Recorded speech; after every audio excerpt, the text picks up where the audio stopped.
Good morning mga ka-Saison! For today's video, ituturo ko sa inyo kung paano gumawa ng atsara. Simple and delight recipe na talaga namang inyong magugustuhan. Ito po ay business tips idea na talaga namang inyong mapagkakitaan mga ka-Saison. Kaya stay tuned hanggang dulo. Ituturo ko sa inyo ang tamang pagluto ng masarap na atsara. Ayan.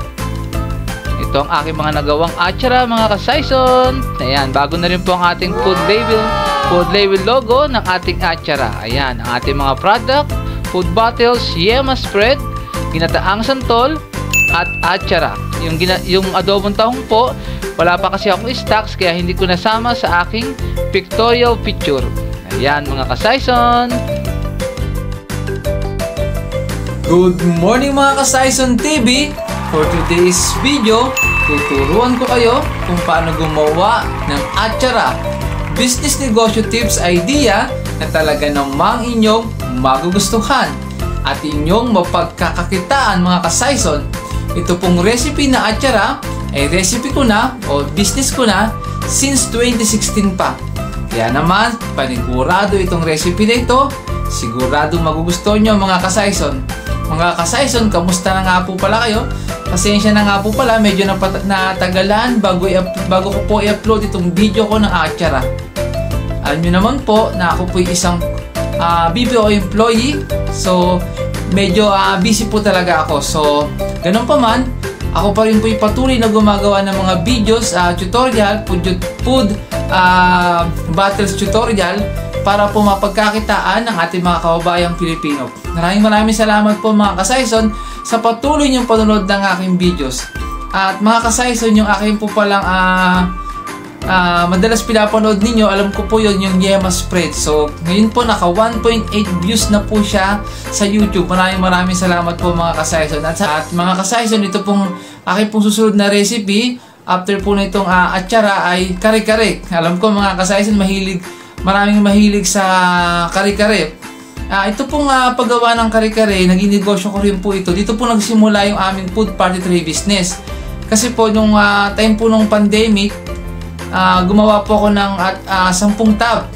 So 10 tab ang sinimulan po namin negosyo ng aking kasama sa bahay, ng aking katuwang sa buhay. So gumawa po kami ng 10 tab. So nagulat po kami mga ka-Saison na ubos po ito. So ngayon, maganda rin po mga ka-Saison, maituro ko sa inyo kung paano gumawa ng kare-kare in a tub or in a food party tray para masimulan nyo rin po ang negosyo na pagbibenta ng kare-kare online. At mga ka-Saison, kung hindi nyo naman po gusto magtinda ng kare-kare na tub, pwede nyo rin pong gawin ito sa inyong special occasion. Kasi itong aking tuturo sa inyo about sa pagluluto ng kare-kare ay special din yung recipe niya. Marami din pong nagkagusto rito. Nagdi-deliver po ako sa iba't ibang condominium, subdivision dito sa Along Taguig at BGC. So, panigurado mga ka-Saison, magugustuhan nyo yung recipe na yun. Ayun po yung aking next recipe tuturo sa inyo mga ka-Saison, ang kare-kare. At mga ka-Saison, sagutin ko lang po pala yung aking yung nag-PM po sa akin na si ma'am, na sabi po niya kasi sa comment niya, sa PM niya sa akin, dapat daw po yung video ko is hindi daw dapat po sobrang tagal kasi daw po naiinit, nakakaano daw po, wala na po daw bakit daw ko papahabain pa, pwede na daw po sana ako mag-direct dun sa mismong pagluluto. Ma'am, hindi ko po kayo masyadong na-replyan pero nag-reply naman po ako, pero maikli lang yung reply ko. Ang masasabi ko po, para na rin po sa lahat ng aking mga viewers o mga nanonood ng aking videos, kaya po medyo mahaba po yung aking video. Papansin nyo naman po yung mga tinuro ko natin ng mga minuto at tinola, maikli lang po yung 10 minutes lang. Pero ito po kasi mga ka-Saison, kaya itong food battles ko, maabot ng 30 minutes to 1 hour yung video ko.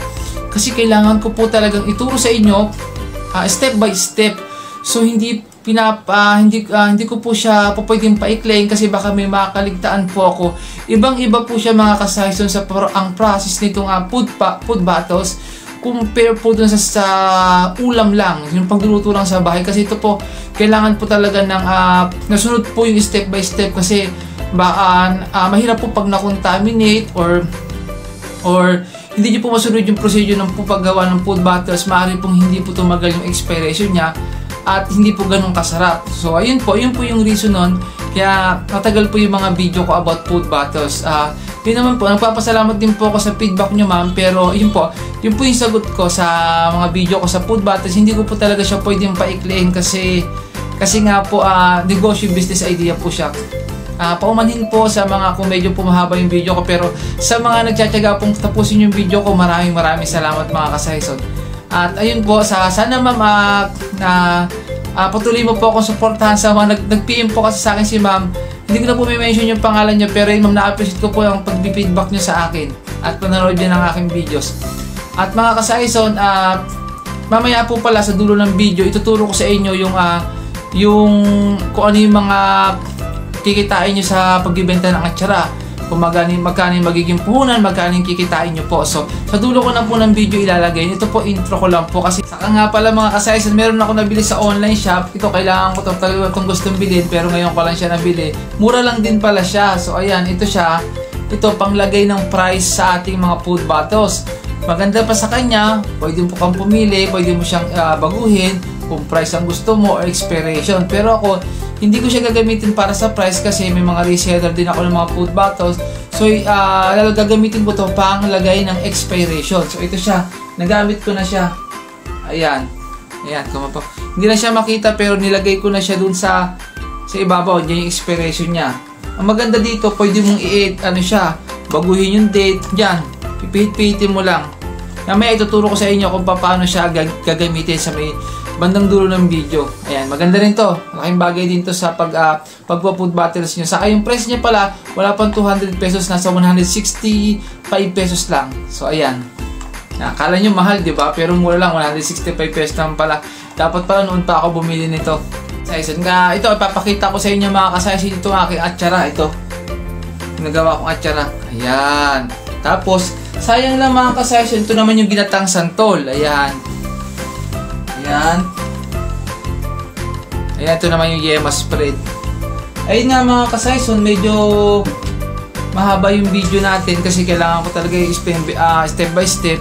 Sana po patuloy niyo po ako suportahan at sana po huwag naman po kayo mainip kasi kung sa panonood pa lang po ng video, para sa inyo naman po itong tinuturo ko sa inyo. So kung naiinip po kayo, pwede naman talaga kayo pong maghanap ng ibang video na yung maikli lang, yung talagang about lang talaga sa pag-recipe ng atsara. Pero ito nga po, itong aking pong tinuturo sa inyo sa pagluluto ng atsara ay negosyo business idea po. So kailangan po masunod po talaga step by step ng paggawa ng atsara kasi yun nga po, nakalagay po siya sa bote. Kailangan natin siyang saka mamaya pala mga kasayson, ano sa tingin nyo po? Kailangan ba nating i-steam ang ating atsara o hindi na? I mean kung napulad nyo po yung sa yema ko kasi i-steam natin siya. Ano po sa palagay nyo? Kailangan pa nating i-steam itong atsara o hindi na? Hulaan nyo po mga kasayson, huwag nyo po ipa-fast forward. Hulaan nyo muna. Then sa dulo ng video, i-reveal ko ngayon kung dapat ba talagang i-steam ang atsara o hindi na. Gaya ng sinantalan at ng ating yema spread. So mamaya kasi ito may suka na to So ano ba? Kailangan bang i-steam o hindi na? Mamaya abangan nyo po. Ayan mga kasayson, maraming salamat po. Simulan na natin ngayon mga kasayson ang paggawa at ang pagluto ng ating, hindi pala pagluto mga kasayson, paggawa ng ating atsara. Business negosyo tips idea mga kasayson. Maraming salamat po. Please subscribe me to my YouTube channel, Sayson TV Vlog. Maraming salamat. Happy cooking! Mga kasayson, please subscribe me to my YouTube channel, Sayson TV Vlog, at ang aking FB page, Sayson Vlog. Maraming salamat. Simulan natin mga kasayson sa paghuhugas ng ating green papaya. Sa paghuhugas ng ating green papaya mga kasayson, dapat po 2 beses natin siyang hinuhugasan sa running water. Kung hindi naman po running water ang gagamitin nyo, mas mabuti kung 3 hugas po. Ayan. Fresh ang aking mga napiling papaya mga kasayson kasi ayan, green na green at medyo matigas pa siya. Sa pagpili ng papaya, dapat po yung medyo matigas ay, hindi pala medyo, dapat po matigas talaga kasi pag malambot na, it means hindi na po siya fresh mga kasayson. So, lahat naman tayo gusto ng fresh. Ayan. Sa paghihiwa naman po, ayan, hiwain nyo lang po sa gitna. Ayan, ito, okay to kasi wala ganong buto, pero kailangan pa natin siyang kayudin. Kiskisin nyo po yan mga ka-Sison, para naman po matanggal yung extra ng dagta. Ayan. Hiwain nyo po yung pinakadulok. Ayan. Ayan, yung dulo muna, then kukunin nyo yung ibabaw, tapos, yan, lalabas yung dagta niyan mga ka-Sison. Mga ka-Sison, naka-fast forward po pala itong video na ito. Dapat po hindi kayo ganyan kabilis kapag naghihiwa kayo ng papaya, kasi baka po masugat naman kayo. Ayan. Dapat po sakto lang po yung bilis and kayurin nyo po yung pinakabuto niya. Ayan. I-make sure nyo po mga ka-Sison na talagang makakayod nyo siya kasi mapait po yan. Yang buto na yan. Hindi naman siya nakakalason pero mapait po. Magkakaroon po tayo ng problem sa flavor ng ating atsara kapag hindi po natin natanggal mabuti yung mga buto niyan. So ayan. Kayurin nyo po. Ayan. Madali lang naman yan mga ka-Sison kayurin. Hilaan nyo lang po. Gamitin nyo lang po ng kutsara. Mamaya-maya babalatan naman na po natin siya. Ayan. Again mga ka-Sison, hindi po dapat ganyang kabilis ang paghiwa nyo o pagkakayod ng inyong papaya. So ayan, ganyan po dapat. Ayan, pag natanggal nyo na yung mga buto nya, importante po na hugasan nyo din po siya ulit para matanggal yung mga ekstrang dagta ng ating papaya. Ayan, ganyan po ang tamang pagbabalat nyan. Pagkatanggal ng buto, importante mga ka-Sison, nakakayudin nyo po. Ayan, kasi kung mapapansin nyo, wala siyang buto. Pero meron po yung pinaka, ayan, kinakadgad ko kahit walang buto kasi may pait pa rin yan. So, kailangan nyo po yung tanggalin. Madali lang po yung tanggalin mga ka-Sison. Gamitan nyo lang po siya ng kutsara. Mga ka-Sison, tapos na natin siyang tanggalan ng buto. Ganyan naman ang pagbabalat niya. Ayan, dahan-dahan lang po ulit mga ka-Sison. At huwag nyo pong gagayahin na paparodyo sa video na sobrang bilis. Naka-fast forward po ito. Ayan, para umikli lang po yung ating video. Ayan, pero ayan mga ka-Sison, naisipan kong gagamitin yung aking mahiwagang pambalat ng mga prutas or gulay. Ayan, napakabilis yan mga ka-Sison kapag yan ang gamit nyo. At the same time, kapag gumamit po kayo ng ganyang klaseng pambalat, mas safety po. Ayan. Mabilis na, safety pa. Mura lang po yun mga ka-Sison. Nabili ko lang yan sa halagang 100 pesos. Yung ganyang klaseng pambalat.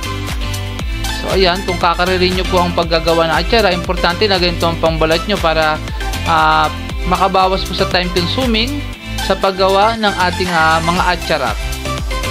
Ayan, mabilis lang yan mga ka-Sison. Ganyan. Kailangan tanggalin nyo po yung green. Ayan.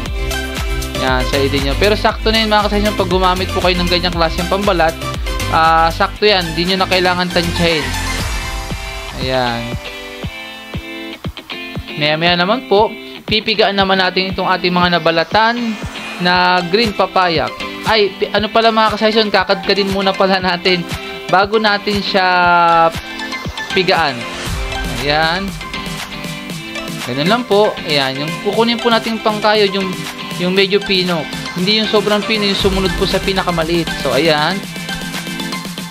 Maganda po yung ganyang pangkayod mga ka-Sison kasi talagang mas mapapabilis siya. Hawak-hawak nyo pa yung mismong gadgaran. Hindi kagaya nung parang flat. Mahirap po yun.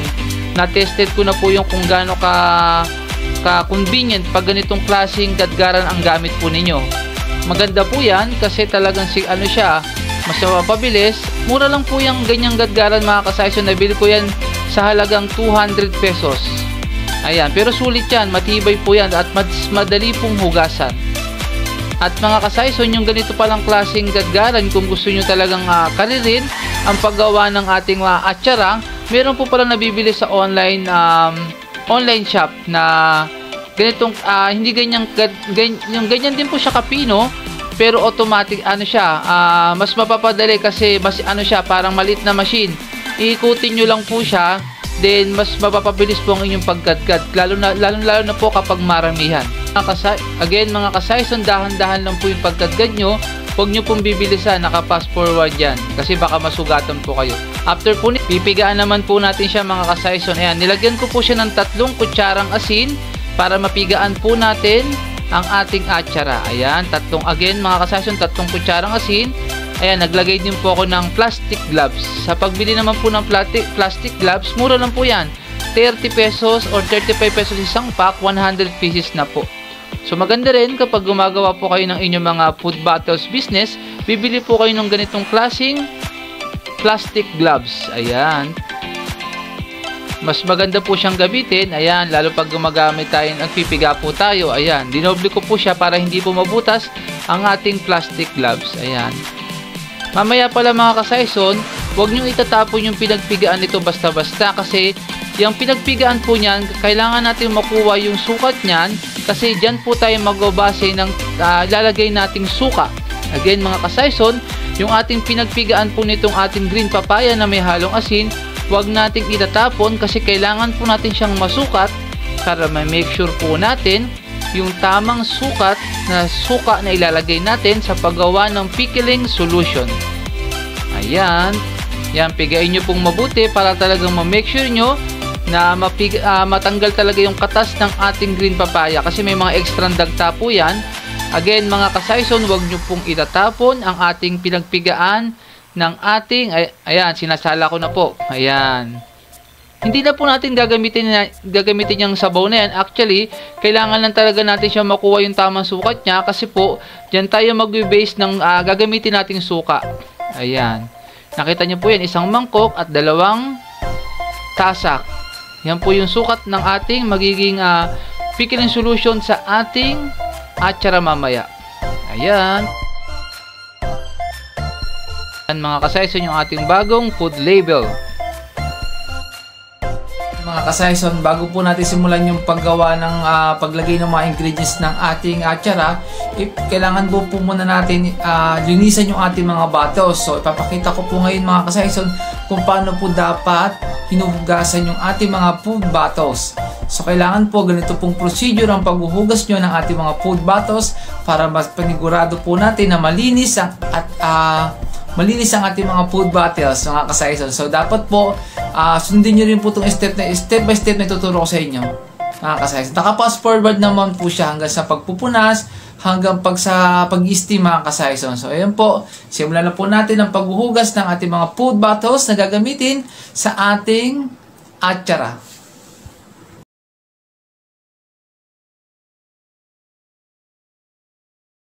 Ayan mga ka-Saison, sa paglilinis ng bottle jar, importante na yung lagayan natin ay malinis, then lalagyan din natin siya ng malinis na tela. Diyan natin ilalagay ang ating mga bottle jar na huhugasan. Ayan. Lagyan muna natin ng sabon mga ka-Saison, yan liquid soap. Importante mga ka-Saison na ganitong klaseng sabon ang inyong gagamitin dahil ito hindi kumakapit ang amoy sa ating mga huhugasang bottles. Ayan.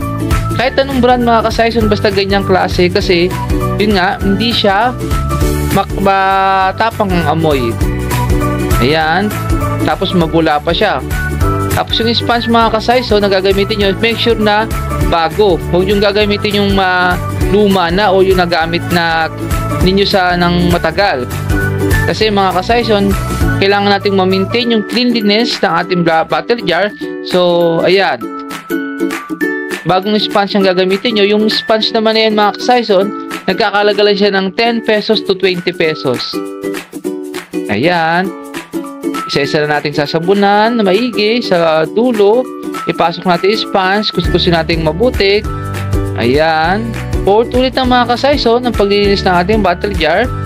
Importante na talagang masabunan natin yan mabuti para talagang maging malinis ang ating mga bottle jars na gagamitin. Ayan mga ka-Saison. Ulit-ulit na lang natin mga ka-Saison hanggang sa maubos lahat yan. Ayan. Ayan. Huwag nyo mamadaliin mga ka-Saison. Importante na masabunan maigi para masigurado natin matanggal talaga ang germs. Ayan yung takip. Ayan. Pwede nyo na ilagay yan. Babad nyo lang 1 minuto bago nyo kuskusin.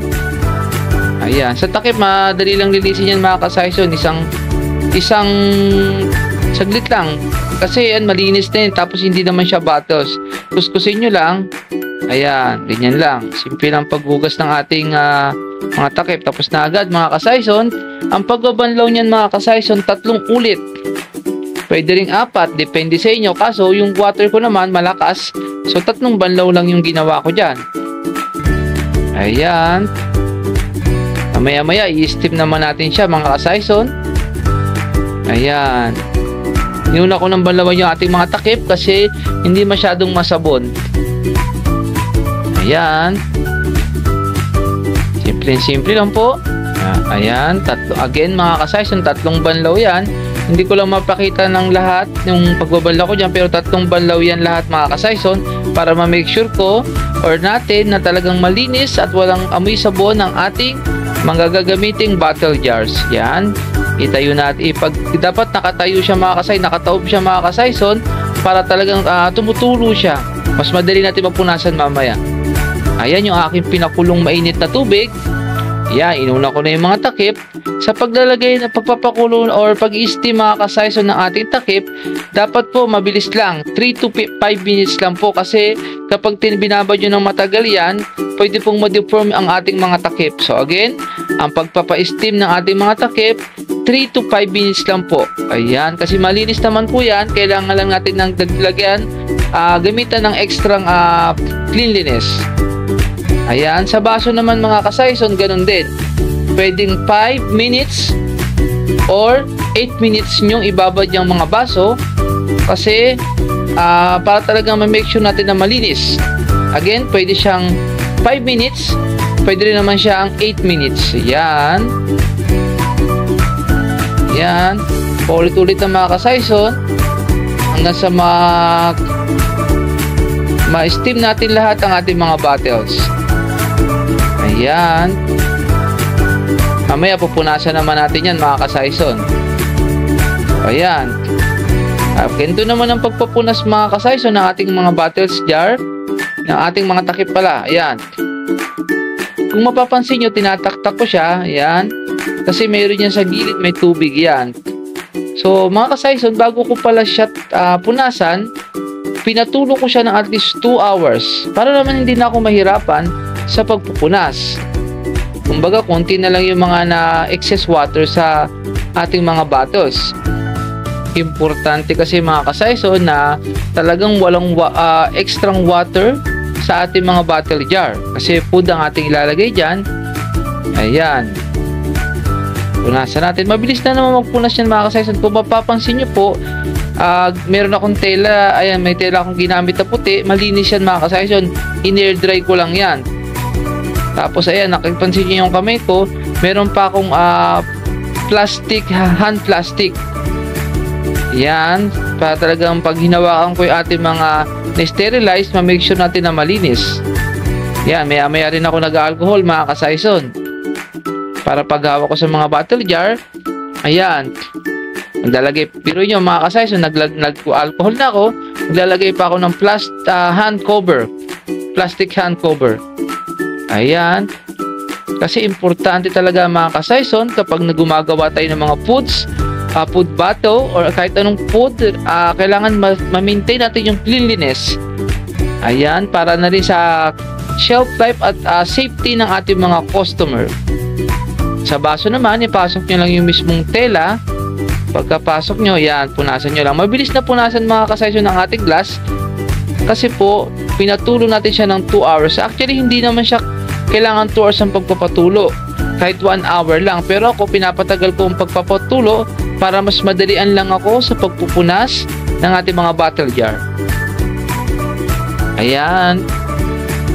Mga ka-Saison, meron palang nabibili sa mga online shop na sterilizer at dryer ng ating mga bottle jars. Nagbabalak na rin akong bumili para at least makaless din sa akin sa pagpupunas ng ating mga bottle jar. Nagkakahalaga yun ng 3 to 5,000. Yan. Again, pwede kayong gumamit mo na ng ganito kung nagsisimula pa lang kayo. Pero meron ding nabibili na sterilizer at dryer machine. Kumbaga, ilalagay nyo lang yung mga inyong nahugasan. Tapos, siya na yung magpapatuyo at mag-sterilize ng inyong mga glass at ang inyong mga takip. Ayan. Ayan. Malapit na matapos mga ka-Saison ang pagpupunas natin. Ayan. Yung mga tela na yan mga ka-Saison, malinis talaga yan. Air dry lang siya. Mga ka-Saison, please subscribe me to my YouTube channel, Saison TV Vlog. Maraming salamat po. Stay tuned. Ito ang simpleng ingredients ng ating atsara mga ka-Saison. Ayan, inuna kong hiwain ang ating bell pepper. Pag ganyan po ang paghiwa niyan mga ka-Saison, dapat po pahaba. Meron po tayong red bell pepper, meron din pong green. So 3 piraso po na ang bell pepper ang ilalagay po natin sa ating atsara. Ayan. Meron din pong kulay yellow ng bell pepper mga ka-Saison, pero hindi lang ako nakahanap sa palengke. Yan, pahaba-haba lang po. Tanggalin nyo po yung buto ng ating bell pepper. Ayan, pahaba lang po. Ayan, madali lang po siyang hiwain. So, isunod naman natin ang ating carrots. Ayan, sa pagpa-flowering po ng ating carrots, hiwaan nyo lang pong pahaba yung gilid. So, 4 po or 5. So, ayan, yung gilid. Yan, madali lang po yan mga ka-Saison. Dahan-dahan lang po kayo. Tapos, yung ating hiniwang pahaba, ayan, dapat po yung paghiwa ng ating carrots mga ka-Saison, huwag po masyadong manipis. Sakto lang po. Huwag din po masyadong mataba kasi pag sobrang nipis po, malaki po yung tendency na madurog lang yung ating carrots. So again, huwag po masyadong manipis, huwag din po masyadong mataba ang ating pagpa-flower ng ating carrots. Ayan. Again mga ka-Saison, as I said earlier, huwag nyo pong bibilisan ang paghihiwa ng inyong mga ingredients kasi naka-fast forward po ang aking video na ito sa paghihiwa. Ayan, kaya mukha po siyang mabilis pero dahan-dahan lang po kayo. Be careful po kasi delikado po, baka masugatan po kayo. Ayan. Kahit naghihiwa po ako, naka-gloves pa rin po ako para ma-maintain po natin yung cleanliness ng ating mga food bottles. Ayan. So ayan, hindi naman po kailangan masyadong maraming flour. Kailangan sapat lang po siguro makagawa lang kayo ng at least 20 pieces or 25 pieces. Depende po sa dami ng food bottles na magagawa nyo. So pan-decoration po kayo kasi yung ating carrots. So ayan, isinunod ko naman yung ating ginger or luya. Pahaba lang din pong maliliit mga ka-Saison. Ayan. Ayan. Ganyan lang din po. Nabili ko po yung luya na yan sa halagang 20 pesos. Ayan. Yan, yung bawang naman po mga ka-Saison, ganyan lang din pong size. Huwag po yung masyadong maliliit. Kasi hindi naman po tayo nag-aadobo. Yung medyo tamang-tama lang po yung laki, yung ganyan, pahaba. Pabilog. Ayan, tapos yung dami po ng bawang, isang bilog po at kalahati. Kumbaga yung isang buo, tas kalahati pa po nun. Ayan, sa sibuyas naman po, wag din po yung pahaba. Ayan, yung saktong hiwa lang po. Yan, gawain nyo lang po sa gitna, ganyan, ganyan. Yung parang panggisa lang po. Ayan mga ka-Saison, gagawin naman natin ngayon yung ating pickling solution. Nakita nyo po yung mangkok din mga ka-Saison, di ba yan po yung nilagyan natin kayo na pinagpigaan, yung isang buong yan. Importante po na yung sukat ng ating pinagpigaan kanina, ayan, pati yung 2 tasa na yan, yan po tayo magbabase sa ilalagay nating suka, ayan. Mas maganda po kasi na sinusukat nyo talaga para hindi po kayo kulangin sa paglalagay ng suka. Ayan, 2 tasa po yun at kung matatandaan nyo, isang mangkok. So, bali sinukat ko po yung suka, nasa 1,200 ml po yung nalagay kong suka. Ayan, isang mangkok again at 2 tasa. So, ayan mga ayan, nilagay ko na yung ating suka dun sa isang mangkok at sa ating 1 tasa. So, nilagyan ko rin yan. Ayan, pinulo ko siya. Kapag sinunod nyo po yung procedure na yun mga ka-Saison, hindi na po kayo kukulangin sa inyong pickling solution or yung inyong magiging sabaw ng inyong atsara. So, ayan, ganyan lang po. Kung mga ka-Saison, yung sukang sinukat natin, ayan, 1 mangkok at 2 tasa. Mga ka-Saison, di ba sinabi ko sa inyo, importante na masukat natin yung sukang ilalagay. Pero ako po, nagpapasobra po ako ng konti para mas gusto ko po kasi yung atsara na maraming sabaw. So, konti lang naman po yung sinobra kong suka, 200 ml, para lang po mas masabaw po yung ating atsara. Ang ilalagay ko naman pong asukal dito mga ka-Saison ay 3/4 kilo. Ayan. 3/4 kilo. Haluin nyo po. Pwede nyo pong haluin hanggat hindi kumukulo pa yung ating suka.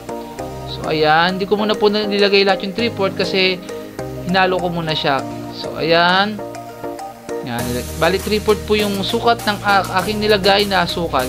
Again, mga ka-Saison, yung aking suka, sinobrahan ko siya ng 200 ml kasi po, ito po yung pang negosyo. So, hindi naman po maganda kung kulang po yung ating sabaw. Mas maigi na po ng konti na sobra ng konti kaysa po kulang ng konti, mas mahirap pong habulin. So again, kung pagkain nyo lang naman po sa bahay at hindi nyo po gagamitin pang negosyo, pwede na po kayong gumamit ng saktong procedure na suka na nilagay natin. Pero kung pang negosyo po, better po talaga na meron kayong ekstrang suka na ilalagay. Lagay nyo rin po ng peppercorn, mga ka-Saison, yung buong paminta. Tapos 3 kutsara po na asin or rock salt. Ayan. Yung ilagay, pagkatapos yung ilagay, mga ka-Saison, yung 3 kutsarang asin, haluin nyo po para matunaw po or mag-mix-mix yung ating mga nilagay na ingredients. Tapos po, pakukuluan po natin itong ating pickling solution. Lagay nyo rin po ng 3 pirasong dahon ng laurel or bay leaves. So, pampabango po yan sa ating pickling solution or yung magiging sabaw ng ating atchara. Pwede na rin po nating ilagay ang 5 pirasong onion, pati na rin po ang ating garlic at ang ginger. 5 pirasong onion. Ayan. Mga ka-Saison, pakukuluin lang po natin ito ng at least 3 to 5 minutes. Ayan. 3 to 5 minutes lang, mga ka-Saison, okay na po yan. Kasi hindi rin siya po pwede na sobrang maluto yung ating mga onion at iba pang ingredients na nilagay natin.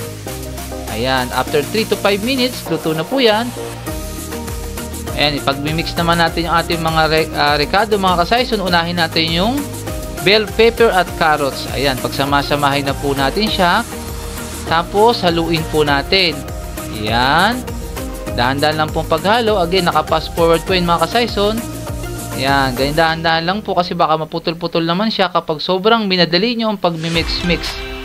So, ayan. Yung green na, yung giniling na hinadgad na carrots, mga ka-Saison, optional yan. Pero naglagay ako kasi pampakulay yan at pampa-additional colorful sa ating atchara. Ayan. I mean, yung giniling na carrots pwede na pong hindi gilingin. Pero nagiling lang ako ng konti. Again, mga ka-Saison, pampa-colorful lang. Tapos, isunod po natin ang pasas. Ayan. 3 kutsarang pasas, mga ka-Saison. Pampasarap din yan. Isunod natin ang tidbits, pineapple tidbits. Pero ito pong pineapple tidbits, mga ka-Saison, ay optional. Ayan. Pampasarap po lalo ang ating pineapple tidbits. Ayan. Mga ka-Saison, ilalagay naman natin ang ating ginawa kaninang pickling solution or yung suka. Yan, nilagay ko siya, mga ka-Saison, kahit mainit pa yung ating suka. Okay lang po yan para sa akin, mga ka-Saison, kasi yung iba pinapalamig pa yung suka. So ako hindi po, habang mainit po yung ating suka, nilalagay ko na siya para maluto din yung ating malagyan din po ng konting init yung ating green papaya. Ayan, binubuhos ko po siya kahit mainit. Pwede rin naman pong hindi, pero ako mas minababuti ko po ilagay agad kahit mainit pa yung ating suka. So, ayan, itasali naman natin, mga ka-Saison, sa ating lalagyan.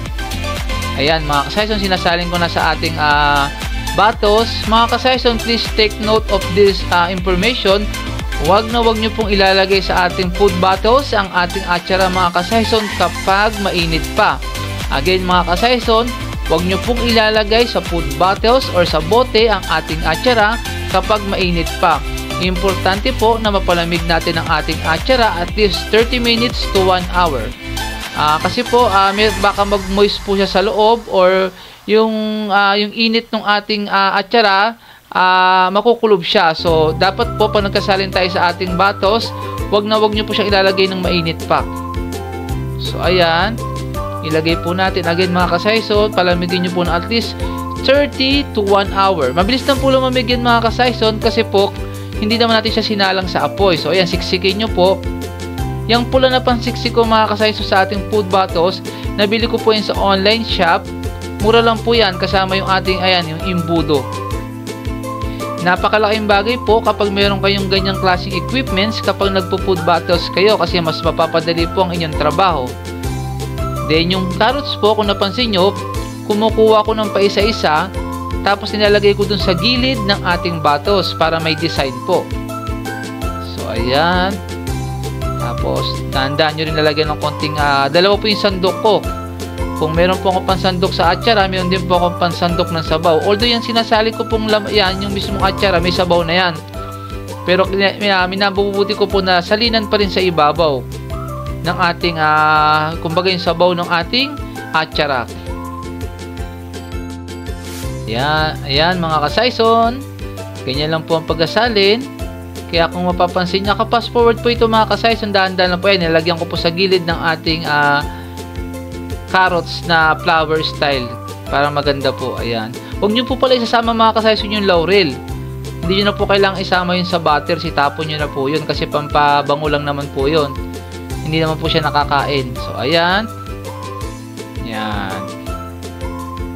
Ayan. Make sure nyo po kapag kasalin kayo sa batos na meron siyang onion, garlic at yung iba pang ingredients niya. So ayan. Ganyan lang po. Ayan, nakita nyo mga ka-Saison yung aking mga dinidiscuss about sa pagpo-food business ng ating atcharak. Diba po, kung papabilisin ko yung video, so mas maaari po kayong may makaligtaan. So ito po, gaya po nito, mas na-i-explain ko po ng, ang lahat ng detalye sa paggawa ng ating atcharak. So ayan, ganyan po. Naka-fast forward naman po ito mga ka-Saison. Yung ginatinikman ko po yung mga ka-Saison, hindi naman po sa pagmamayabang or pag-aangat ng aking sarili, pero masarap po talaga yan mga ka-Saison kasi hindi natin siya tinipid sa suka. Hindi po gaya ng iba, nilalagyan po nila ng tubig at tinitipid nila sa asukal. Ito po talaga, magbabalance po talaga dito yung ating yung tamis at asim ng ating suka or yung ating pickling solution. Ayan mga ka-Saison, malapit na tayo matapos. Mamaya naman po, ipapakita ko sa inyo kung paano natin siya, hulaan nyo kung kailangan pa ba natin siyang i-steam or hindi na. Ano sa palagay niyo mga ka-Saison? Isasalang pa ba siya sa pressure cooker para ma-steam or hindi na? Ayan, importante po na lalagyan natin siya ng sabaw. Masarap to ulamin mga ka-Saison, lalo na sa mga prito at adobo. Appetizer po kasi ito mga ka-Saison. Kaya talaga mapaparami ang kain nyo pag meron kayong atchara papaya. Pala kayo mga ka-Saison, maglagay ng sili. Ayan, naglagay po ako ng 3 pirasong sili sa aking mga atchara. Pero optional po yan kasi hindi na po makakakain ng bata kapag nilagay nyo ng sili. Hindi naman po gano'ng maanghang yan, pero syempre may konting anghang na po yan kapag nilagay nyo ng sili. So ayan, sa gilid lang din po. Kahit hindi nyo na pulutuin yung ating sili kasi pure vinegar naman po yung nilagay natin. Ayan, so mas maganda siya. Mga ka-Saison, ayan, tatakpan naman na po natin siya. Ayan, ilalagay natin yung lahat ng takip. Maya po malalaman nyo na kung dapat pa siyang i-steam or hindi na. So yan, nilagay na natin. Punasan nyo pala siya mga ka-Saison yung ibabaw. Kasi baka may tumalsik-talsik po na din sa may pinaka nguso ng ating butter. Punasan nyo siya ng konti. Ayan. Ayan, tinatakpan na po natin siya. Sa pagtatakip po mga ka-Saison ng ating mga food batos, importante po na huwag nyo siyang hihigpitan. I mean, mahigpit pero huwag nyo pong bibiglain. Huwag nyo po siyang itotodo. Alalay lang po kasi madulustrid po yung ating takip. Kasi po kapag in-steam po natin yan, kusa na po yung maglalak. Ayan. So ayan. Hindi po siya dapat maluwag. Hindi din po siya sobrang yung todong-todo kasi again mga ka-Saison, malulustrid yan. So dahan-dahan lang po yung pihit nyo. Ilang beses na po ako nalustridan ng ating lustrid, ibig sabihin parang nasira yung ating takip, na-dislocate, kaya mahal din po yung takip na yan. 5 pesos po ang isa niyan kasi aluminum po siya.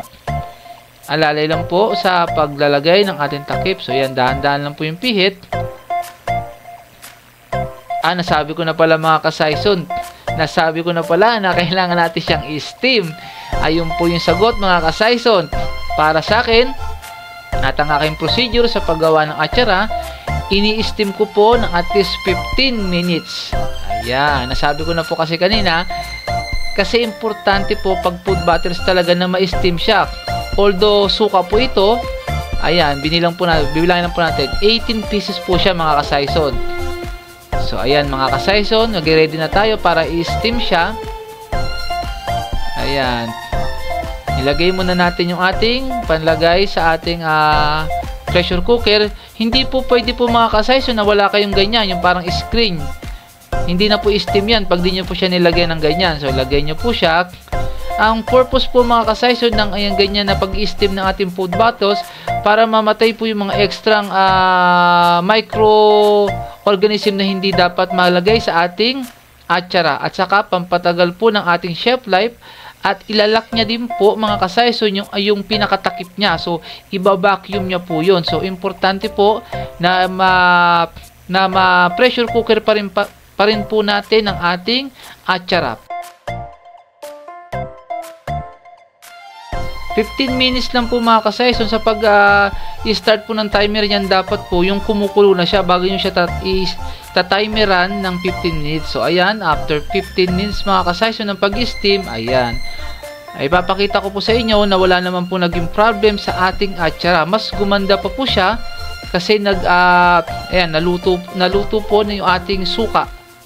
So, hindi naman po siya ma-overcook kasi nakalagay na siya sa bottles. Ayan, nakita nyo po, di ba? Wala naman po naging problem. So, ang maganda, na-vacuum pa po yung ating bottles. Ayan. So, ayun.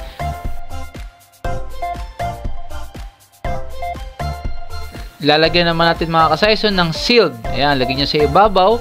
Pero importante po mga ka-Saison, bago ko yan hinawakan ng ganyan, kasi in-steam natin ng 15 minutes, mainit po yan. So, dapat po, papalamigin nyo po ng at least 2 hours. 2 hours mga ka-Saison to 3 hours. Depende po sa inyo, hawak-hawakan nyo na lang po yung bottles kapag malamig na. Pwede pong 3 hours, pwede pong 2 hours, depende po. Basta mahawakan nyo po yung bottles na hindi na mainit, pwede na po kayo mag-seal. Ayan. Malapit na tayo matapos mga ka-Saison. Stay tuned po mga ka-Saison kasi mamaya ipi-explain ko sa inyo yung naging puhunan natin sa paggawa ng atsara at yung ating kikitain. Maganda rin mga ka-Saison na meron kayong heat gun. Ayan, yung ginagamit ko pong heat gun. Merong iba, pa nagsisimula, gumagamit sila ng blower. Pero yung blower nasa 300 to 500 yung price. Ayan naman pong heat gun, yung nabili ko yan sa halagang 1,200. Pero matibay po yan, heavy duty po yung pagkakabili ko dyan mga ka-Saison kasi nasa 8 years na po yan. Yung aking ginagamit na heat gun na yan. So, ayan. Ito yung magandang part mga ka-Saison sa paggawa ng food battles, paglalagay ng sealed kasi patapos na po at madali lang po. Ayan.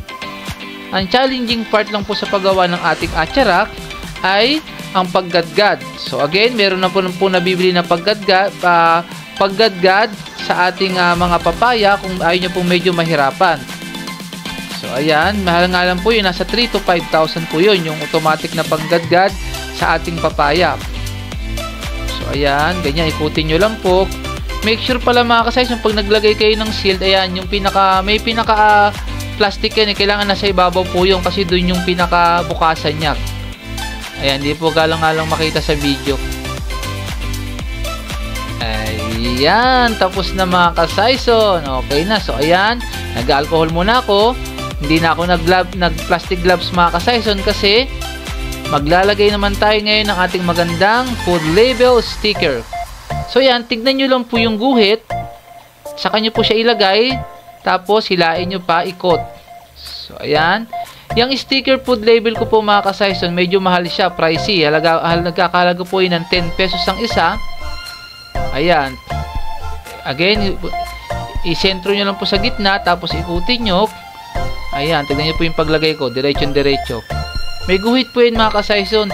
Hindi lang siya masyadong gaanong makita sa camera, sa video. Ayan, pero may guhit po yan. So yan, hanapin nyo po yung guhit na yan. Sentro nyo. Tapos iikutin nyo po. Yan, may flotation packs na rin yan mga ka-Saison. At may nakalagay na thank you sa likod. So ayun. Ito yung aking nabiling bago mga ka-Saison. Ayan. Maganda po yan panglagay ng ating expiration date. Pwede po kayong pumili mga ka-Saison kung gusto nyo na expiration date. Ayan. Or pwede rin siyang price mga ka-Saison. Ayan. Madali lang siya. Ayan. Nare-refill po yan yung ating sticker na yan. So ayan. Parang piniklik nyo lang yan mga ka-Saison. Then ilalapat nyo dyan. Napakaganda niya kasi ayan. Makikita na agad yung expiration date ng ating mga food bottles. Tanggalin nyo lang yon. So, ayan. Again mga ka-Saison, please subscribe me to my YouTube channel, Saison TV Vlog. Salamat! Mga ka-Saison, maraming salamat at nakaabot kayo hanggang dito sa dulo ng aking video at natutunan na po natin ngayon kung paano gumawa ng atsara. So ngayon naman mga ka-Saison, isasabihin ko sa inyo kung magkano yung naging puhunan ko, magkano yung kikitain natin sa pag-negosyo ng atsara. Napakagandang negosyo mga ka-Saison ng atsara kasi hindi talaga siya basta-basta nasisira at saka halos lahat ng mga Pilipino kumakain po ng atsara. Masarap ito isabay sa prito, sa mga kahit sa pritong kahit sa adobo, wag na yung may mga sabaw. So pwede siyang isabay sa kahit anong ulam. Appetizer po kasi itong atsara. So ito mga ka-Saison, yung naging puhunan ko po sa paggawa ng atsara na 18 ang nagawa ko po is 18 bottles. So 18 bottles. Ang naging puhunan po natin doon is 897. So 897 po ang naging puhunan natin lahat-lahat. So ang papaya is 3 kilo at kalahati. So 3.5 kilos. Ang total niya is 150. Nasa 30 to 40 pesos po yung pagbili ko ng ating hilaw na papaya. So sa pagpili mga ka-Saison, bibigyan ko lang kayo na idea. Sa pagpili ng hilaw na papaya, dapat po yung medyo matigas siya. Saka makikita yung balat niya na talagang ano pa siya, yung medyo malutong. Huwag kayong pipili ng malambot na hilaw na papaya kasi green man yung labas noon pero sa loob noon malambot na. So mas technique, kailangan matigas-tigas po siya. So yung suka naman natin, nasa 1 liter mahigit siya. 1 liter kasi nagdagdag ako kanina. So pwede naman po, importante mga ka-Saison, yung pagsukat ng ating ng suka, mas maganda na sobra kasi pangit naman po yung ating atsara is medyo kulang sa sabaw. So maganda rin yung may sabaw siya kasi lalo at business negosyo idea to. So pangit naman po yung bottles natin, kulang po sa suka. So ayun, ang nagastos ko po sa expenses sa suka, 1 liter mahigit.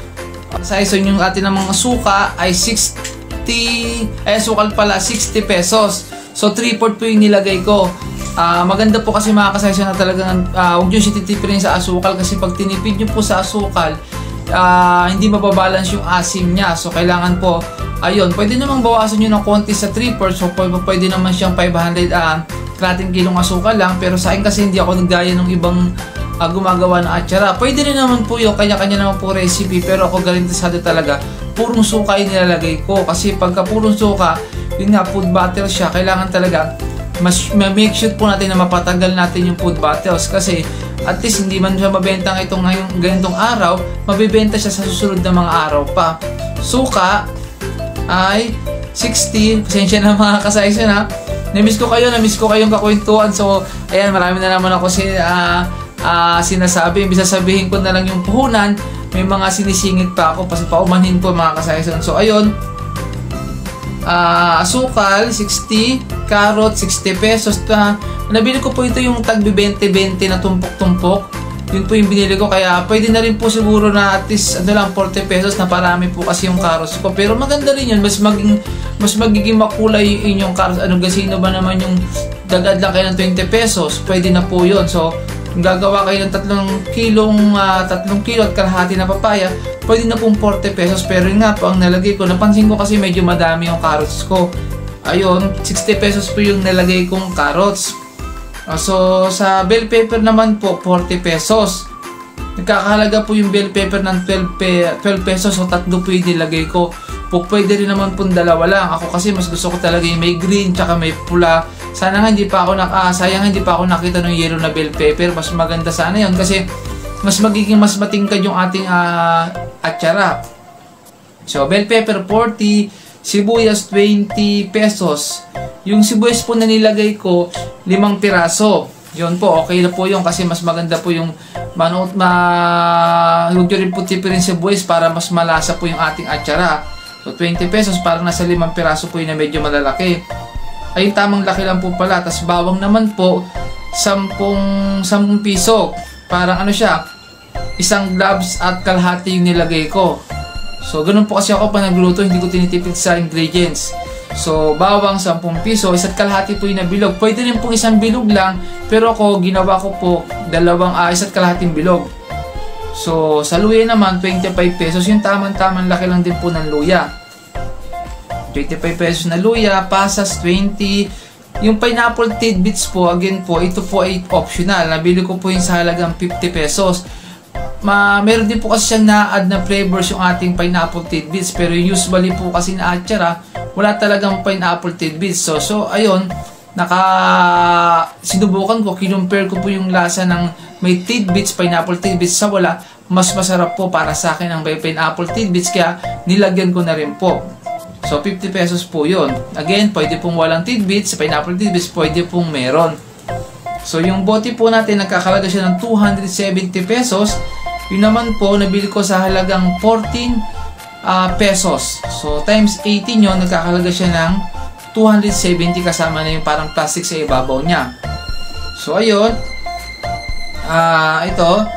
Yung sticker naman natin, nagkakalagay medyo expensive yung aking sticker, mga kasayson, kasi 10 piso po yung isa nun, yung isang ganun. Kasi yung kung mapapansin nyo, the whole bottles, meron na siyang sticker. So, pwede rin po yung hatiin nyo kung di simula pa lang kayo, kung ayaw nyo lagay ng nutrition packs, ayaw nyo lagay ng reminders, just yung name ng inyong brand na atsara, pwede naman po yun. So, malaking tipid din yun, 5 pesos lang po yun.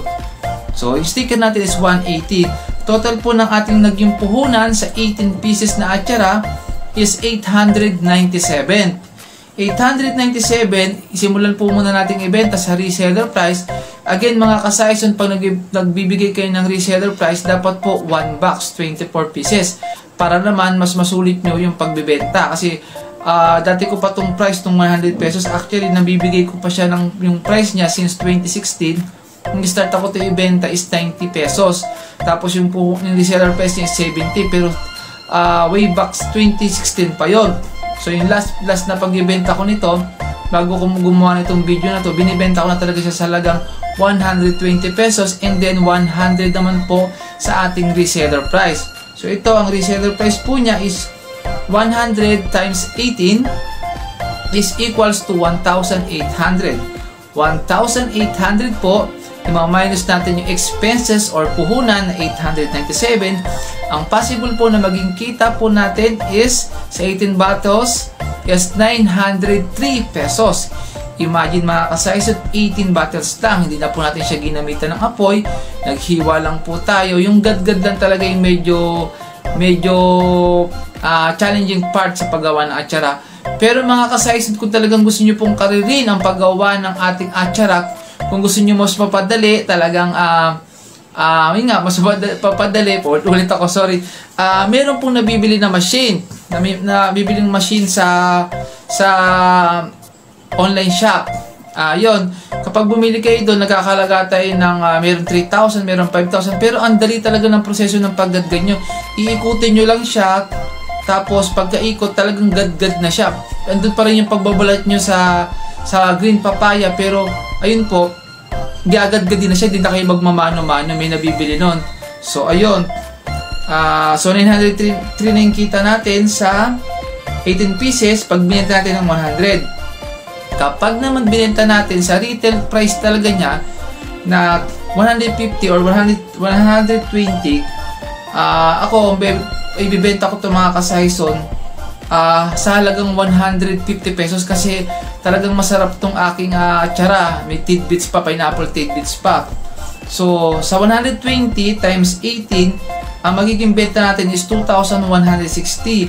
2,160 less 897. Ang possible income natin sa 18 pieces kapag binenta po natin sa halagang 120 pesos ay 1,263. Imagine mga kasayson, isang beses pa lang kayo gumawa yan, kung makaubos kayo ng gumawa kayo ito, ng atsara sa loob ng isang linggo, 2 beses. So 1,200 times 2, so 2,500 in a 1 week. So 2,500 2,500 times 4, kunwari monthly kayo, monthly na yung kitaan natin. So yun nga, 4 na beses na 2,500. So meron kayong 10,000 pesos in 1 month. So ayun, part-time pa naman siguro yun. Hindi pa naman nyo siguro pinu-full-time sa mga katrabaho nyo, kakilala. Mag-post kayo online, pwede po kayong kumita ng 10,000. So sabihin nyo naman medyo hindi kayo busy pa rin kayo, at least 5,000. Once a week kayong gumawa, ibenta nyo 18 pieces, meron kayong instant 1,200 pambayad ng kuryente, tubig, di ba? Pag 150 nyo naman pong ibenta ng ating atsara, ang benta nyo 2,700 minus puhunan 897, ang possible income nyo kapag binenta nyo ng 150 pesos, sa benta nyo ng 150 pesos sa inyong mga katrabaho, ayan, 2,700 ang benta. Pag 150 yung binenta per bottles, 800 minus 897, 1,800 ang kikitain nyo mga ka-Saison. Imagine, 18 bottles pa lang yung inyong binibenta, meron na kayong possible income na 1,800. Ganon kaganda ang negosyo ng pagbibenta ng atsara. So yun, tiyagaan lang sa una kasi nga magagadgad kayo, pero napakasarap naman sa pakiramdam mga ka-Saison na magkaroon po kayo ng sariling negosyo na talagang masasabi nyo na brand name na sa inyo yung mismong produkto na binibenta nyo. Ayan mga ka-Saison, maraming salamat po. Sorry po, medyo humaba na naman ang aking video sa negosyo business idea ko mga ka-Saison. Pasensya na po. So ganun pa man, maraming salamat po. Kita-kits po tayo sa susunod na recipe. Ituturo ko sa inyo ang kare-kare in a tub. Susunod din po yung ating pork bagnet. Maraming salamat mga ka-Saison. Ingat po kayo, stay safe at happy cooking!